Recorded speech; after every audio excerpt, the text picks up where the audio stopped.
about digging inside and figuring out what are the things that control every thought, every feeling and emotion of your life. If you ever wanted to make a change, you wanted to lose weight, you wanted to transform your relationship, you wanted to make a shift financially in your life, and you found yourself making progress but pulling back, or never really even getting started, just being excited about it for a while, talking about it but not really following through, then there's something there, something that affects the way you follow through, something that affects the quality of your life.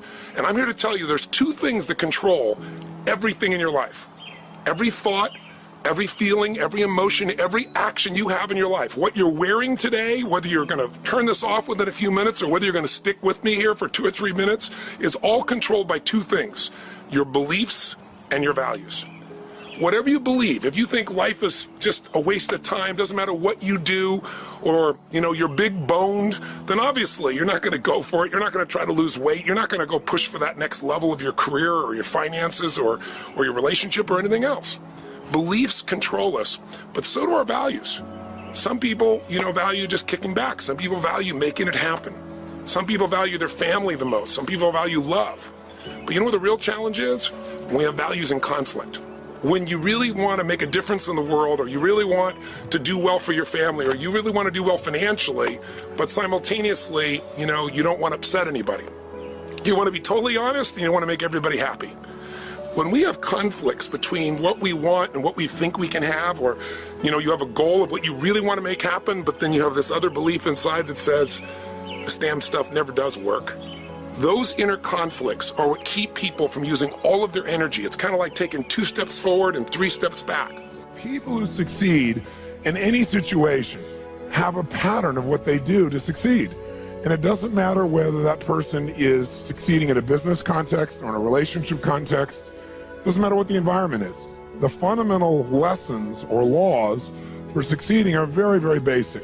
So if we're looking for the ultimate success formula, the very first thing we'd have is you'd have to know what you want, which we call know your outcome.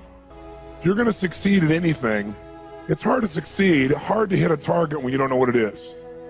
And as simplistic as this sounds, do most people really know what they want? What do you think, yes or no?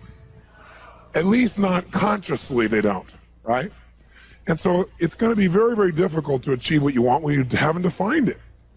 But this is going to become a question we're going to want you to ask yourself a lot. What is my outcome in this situation? I even have a time management system that I developed. It's really a life management system, which we call OPA, because the first O stands for what's my outcome. Because you can come up with a question like, what should I do? And you're going to end up with a long list. But as you do all these things, what will happen is you can cross everything off your list and still be unfulfilled and not really achieve anything that matters. So you'll say, what's my outcome first? Then you begin to decide what you need to do to get the outcome. So in this case, we want to say, what's your outcome? You want to make it a habit to ask this question a lot. You're in the middle of a conversation. Stop yourself if it seems to be going nowhere and say, what's my outcome here? Do I want to connect? Do I want to influence this person? Do I want to learn something? What's your outcome? For example, how many of you have ever been caught up in an argument and you even forgot what you're arguing for, but you knew you had to win? How many been there? Say aye. Okay, if in the middle of that argument you were to ask yourself the question, what's my outcome here? I guarantee you your brain would say, well, my outcome is not to fight, my outcome is to resolve this. And as you get clear on what your real target is, your behavior will change automatically. So very, very few people know what they want. And the more clear you can get about what you want, the more you can really achieve. So right underneath this is the subset of number one, still number one, just like clarity is power. Clarity is power. The more clear you can become about what it is you really want, the more power you're going to have. Because your brain is like a servo mechanism in a bomb, as an example. When they send a missile out, it has a servo mechanism. It knows what the target is, and when the target moves, it follows it. Well, your brain is very similar. When you decide exactly what it is you want, you start picking up information that you never would have picked up before consciously. For example, have you ever bought a particular car or maybe a certain outfit, and then all of a sudden you see that car or outfit everywhere? How many have had that experience? Say aye. Well, was that car outfit already around you all the time? Yeah, but you didn't notice it because there's a portion of your brain that is responsible for one thing, and that is screening out 99% of what you see, hear, and feel in life. Because if you were to notice everything that's going on in this room right now, you go stark raving mad. But most of you don't. You pay attention to a small number of things. If you could right now, notice what? Millions of things. You could notice my voice. You could listen to what I'm saying. You could notice what's going on in the background, the screens. You could hear the air conditioning. You could smell your neighbor off to all that jumping up and down and notice that. Right? You could feel that maybe a little sweat trickling across your chest or whatever was going on after all that jumping up and down. You could feel the blood maybe vibrating or circulating through your left eardrum. But you don't think about those things. So maybe I mention them or something triggers it. So this part of our brain that's responsible for deleting most of our thoughts and most of the things that are going on around us, that part of our brain, when it knows what you want, it makes you notice those things. You suddenly see that car because it's important. It's called the reticular activating system. You don't have to write all that down. For short, it's called RAS. The reticular activating system tells your brain what to pay attention to. So when you say, this is what I really want, now anything that relates to that you wouldn't have noticed before will start popping up into your focus. And a lot of times people say, it's amazing. I decided this and it was kind of, synchronicity. These things started popping up. Well, these things were probably around you before, but you never noticed them because you hadn't decided your outcome. Now, when you know your outcome, you're ahead of 95% of the population. But that's not enough. The second thing you got to know is a lot of times you know your outcome, but you lose your drive. You want something, but you forget the most important thing, which is know why you want it.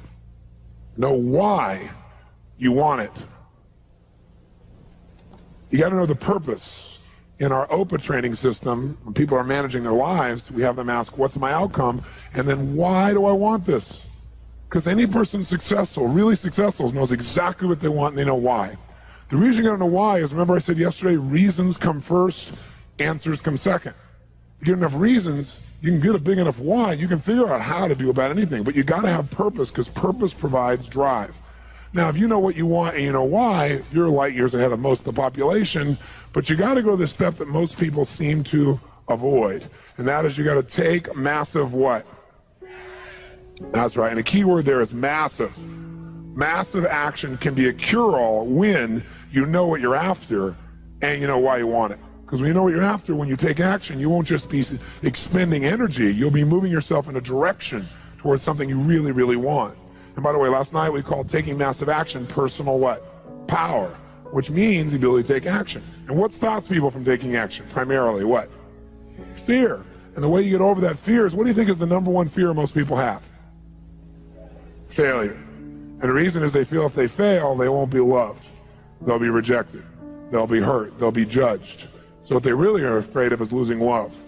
And they think that this rejection, or I should say this failure, will lead to that rejection or loss of love. The truth of the matter is you can't fail unless you don't try. If you try something that doesn't work, you just learn from it, and that'll make you better the next time you go about it. Now, if you know your outcome, know why you want it, and take massive action, you're now in the most small percentile of people on the planet. So what's the next step, though? Well, you can take a lot of action and get caught up in a pattern. Like become so determined that you became like tunnel vision, like, I know this is going to work. And so you keep running east looking for a sunset with total certainty and a lot of belief, high standards, still doesn't work. So what you have to be able to do to succeed so you don't get caught up in some old pattern is you got to know what you're getting. Know what you are, know what you're getting. The word we use for this, as for short, is we call it sensory acuity.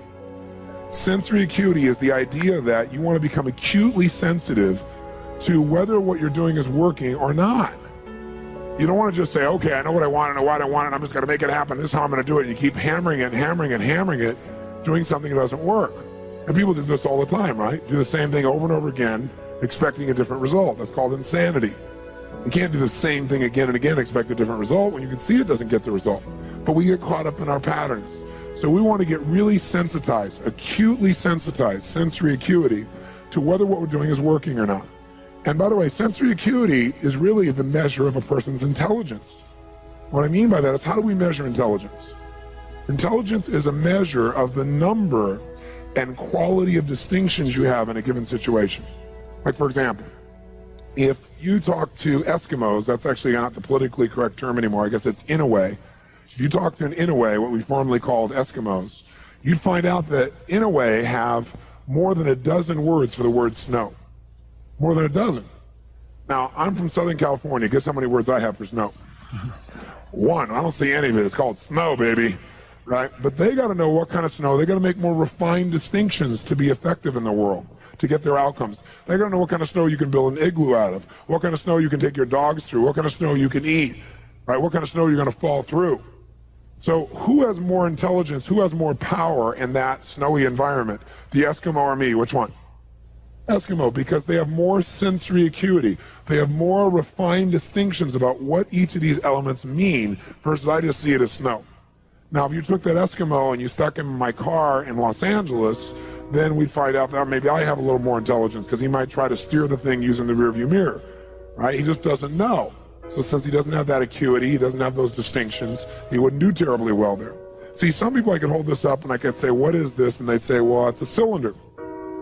Other people say, no, that's a blue, white, and black cylinder. Someone else says, no, that's a blue color marker. A few people say, no, that's not just a blue color marker. That is a Pilot super color, bright and wide color marker, and if you get it in your clothes, it'll never come out. Now, which one of those people has more power? 1, 2, 3, or 4? 4, because they have the largest number of distinctions. So now, if you know your outcome, you know why you want it. You got your purpose. You got your drive. You got your A and OPA. This is outcome, purpose, action. You know the massive action. You're taking action, and you notice if it's working. What happens if you notice it's not working? You're taking action, but it's not getting you closer to your outcome. What's the obvious 5th step? The 5th step is change your approach. Change your approach. If what you're doing, your acuity says is not working, change it. Now, what if you change your approach and that's still not working? Then what would you do? What would you do? Come on, what would you do?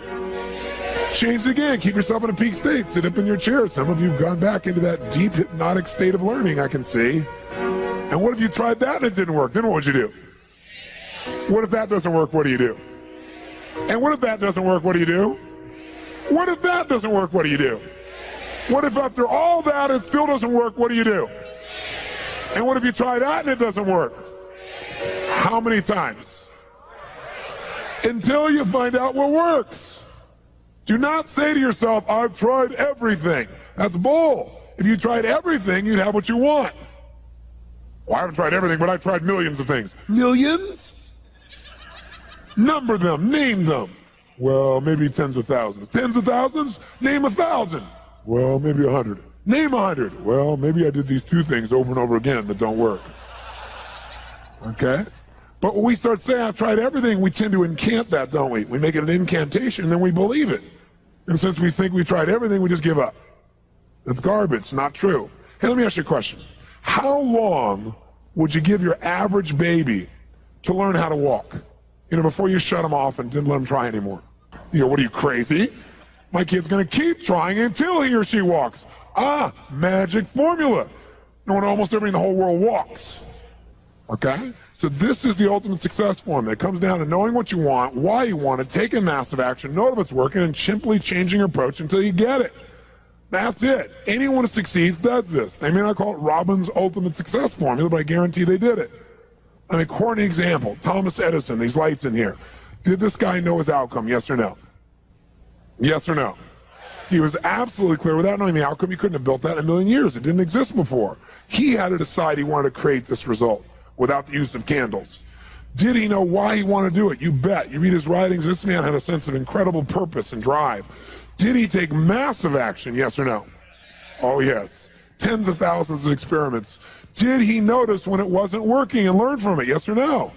Did he keep changing his approach? That's why right now in this room we don't smell candlelight, right? Now, if you know the old story of him, it's written about him in his early days. He says he's got his best friend with him. He's doing this experiment, and as he's doing it, he creates a small explosion, which shakes the room, scares both of them very, very severely. And then at the end of that, he gets up, and his friend is totally shaken, freaked out. He pulls out his journal, he starts writing. And his buddy says to him, what's the matter with you, insane? You almost killed us. So you're going to wait till you have 10,000 failures before you give this stupid idea up? And Edison's response to him was, I didn't have a failure there. He goes, that's your 9,999th failure. He said, no, it's not. He said, I discovered the 9,999th way not to invent the electric light bulb. But I did discover how to create a small explosion, which may be useful in the future somewhere else. Interesting, right? because he understood what this process was. Hey, did Bruce Springsteen use this? Do you think he just went out and used his gravelly voice and said, hey, baby, born to USA, and everybody went, yeah, you're it, man? Is that what happened? No. What really happened, if you know his story, was that all the agents and people he went to try and book with said, just play the guitar and keep your mouth shut. Your voice is gross sounding. It's gravelly. It's irritating. No one is going to like the stuff. Keep your mouth shut and play the guitar. But he knew what he wanted. He had all the drive you can imagine, knew why he wanted, took massive action, kept changing his approach until he got what he wanted. How about Sly Stallone, Sylvester Stallone, Rocky? Rocky's story is this even, right? But Sly's is too. Sly's a good friend of mine. And when I first met him years ago, he's listening to my tapes and stuff, and he invited me over for dinner. We started talking, and I said, you know, I've heard your story from other people, but I really love to hear it from the horse's mouth. I don't know how much is mythology, you know, urban myth, and how much is true. So he told me his whole story. He said the essence of it, though, was, he said he knew his whole life what he wanted to do since he was very, very young. He wanted to be in the movie business, period. I mean, not just TV, movies. And he said why was, for him, it was a chance to have people not only escape, but to inspire people. And by the way, that drive is what made most of his movies, inspire people to what they're capable of, to overcome unbelievable obstacles, because in his own life, he felt like he did that. When he was born, he was pulled out by the forceps. That's why he looked the way he did. That's why he talked the way he did. And he said, so I really want to do that. And he said, I knew why I want to do it, and I wasn't willing to settle for anything else. And he said, what happened was, I went out to try and get jobs, and it's not like I went, hey, Adrian, they went, you're a star. It didn't work out real well. They looked at me and said, hey, you're stupid looking, do something else. You know, what is it talking like this? There's no place for you in that stuff. You're never going to be a star in the movies. You're insane. No one's going to want to listen to somebody who looks dopey and talks out of the side of their mouth, right? And he got no after no after no after no. He said, I was thrown out more than 1,500 times at agents' offices in New York. I said, there aren't 1,500 agents in New York. He said, I know. I've been to them 5, 6, 7, 8, 9 times. He said, remember one guy, I went in there, and I got in there at 4 o'clock, and he wouldn't see me, so I stayed there, and I would not leave. And I stayed overnight. They came back the next morning. I was still sitting there. He said, that's how I got my first job. The guy said, fine, come in here. And he sat down, and he went through this, and he gave me my first movie. I said, oh, really? I thought Rocky was your first movie. He said, no, this other movie, I'd never heard of it. He said, I said, well, what character did you play? He said, well, I was in it for about 20 seconds. I was a thug that somebody beat up. He said, because they made me feel like, you know, people will hate your guts. You getting beat up will be a good thing. And he did like 3 movies like that. Never got anything. Kept going out. Rejection, rejection, rejection. So finally he realized it wasn't working. So he changed his approach. He said, I was starving, by the way. He said, I couldn't pay for even to have heat in my apartment.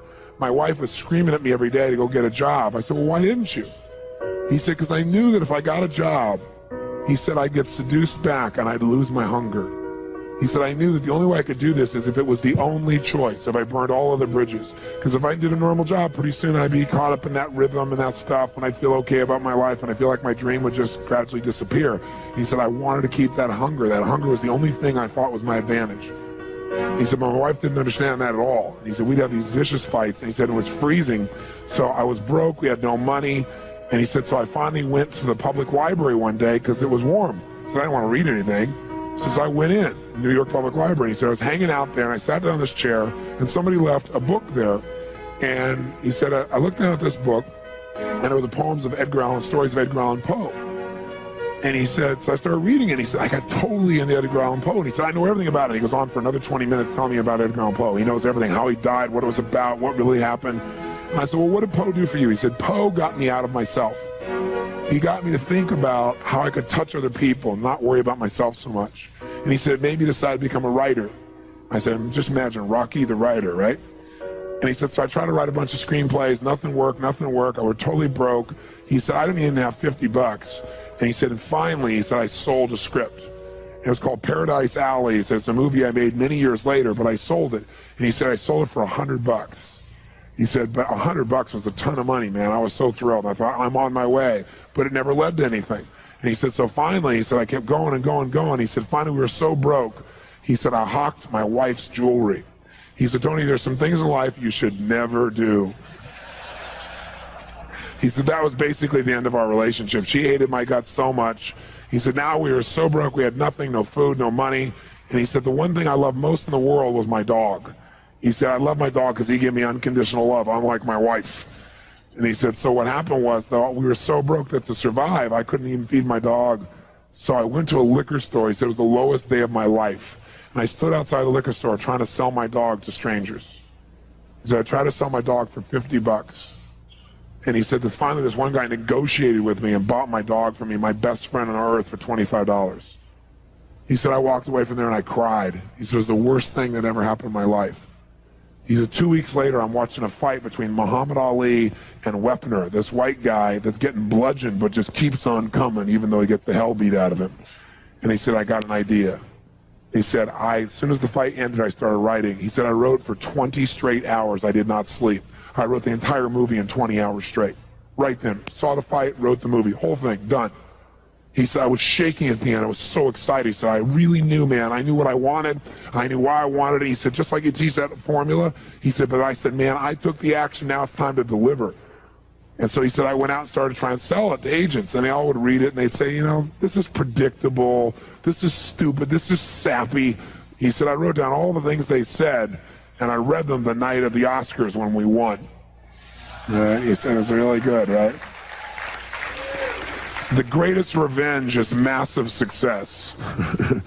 And he said, so what happened was, he said, I kept going, trying to sell it, nobody going, I'm broke, I'm starving. He said, finally, I meet these guys, they read it, and they believe in the script, and they love it. And they offer me $125,000 for my script. I said, oh my God, you must have been out of your mind. He said, I was. I said, just one thing though, guys, you got a deal based on one thing. And they said, what's that? He said, I got a star in it. They went, pfft. What are you talking about? You're a writer. I said, no, I'm an actor. I said, no, you're a writer. I said, no, I'm an actor. That is my story, and I'm Rocky. He said, I got to play it. You know, I got to be the head person. I got to be the starring role. And they said, there's no way. We're not going to pay you $125,000, take some no name and stick you in that and throw our money away. We need a star, you know? And they want to have Ryan O'Neal play Rocky, to give you a picture. Can you imagine? That's who they picked, right? And so he said, no way, Ryan O'Neal isn't Rocky, I'm Rocky. Went through this whole thing, right? They finally, they said, well, take it or leave it. He said, I left the room. I said, if that's what you believe, you don't get my script. And he left. Here's a man with no money, none, totally broke, offered $125,000 more money he'd seen in his lifetime, and he walked away because he knew his real what? Knew his real what? And why he wanted it. He was committed to it. So he said they called him a few weeks later, and they came and brought him back, and they offered him $250,000 not to star in his own movie. He turned it down, $250,000. They came back, their final offer was $325,000. They wanted this thing. He said, not without me, and they said no. They finally compromised, and they gave him $35,000 and points in the movie, because they said, if this is going to happen, then you're going to take the risk with us. And the bottom line is, we don't think it'll work, but at least we won't spend a bunch of money on you. And then they only spent $1 million to make Rocky, and it grossed $200 million at the time. I mean, it was done pretty well. But what's interesting about this is, I said, what'd you do? I mean, even $35,000, it's not $250,000. That's a lot of money when you don't have $25. I said, what's the first thing you did? I figured you went out and partied or something. He said, I went to that liquor store for 3 straight days and hoped that the man who had my dog frequented the store. He said, because I want to buy back my dog. I thought that was so cool, right? That was really cool. I said, what happened? He said, third day I was there, this guy walks by, and I see him, and I can't believe it, and there's my dog.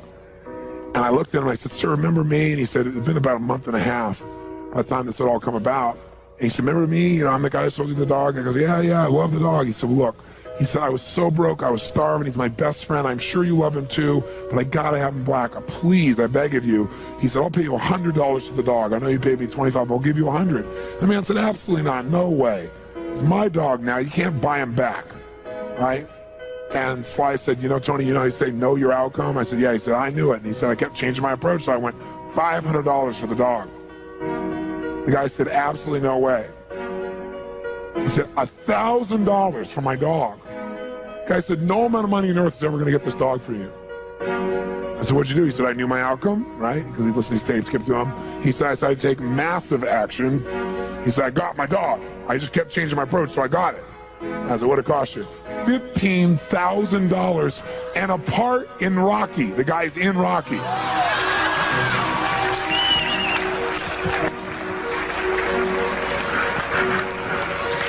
You know that dog in Rocky, Butt Kiss? That's Sly's real dog, right? That's the dog. He bought him back. So he put his dog in the movie, and he put the guy in the movie and paid 15 grand while he had 35,000. Isn't that pretty cool? Pretty awesome. So there's always a way if you're committed. Just got to keep changing your approach.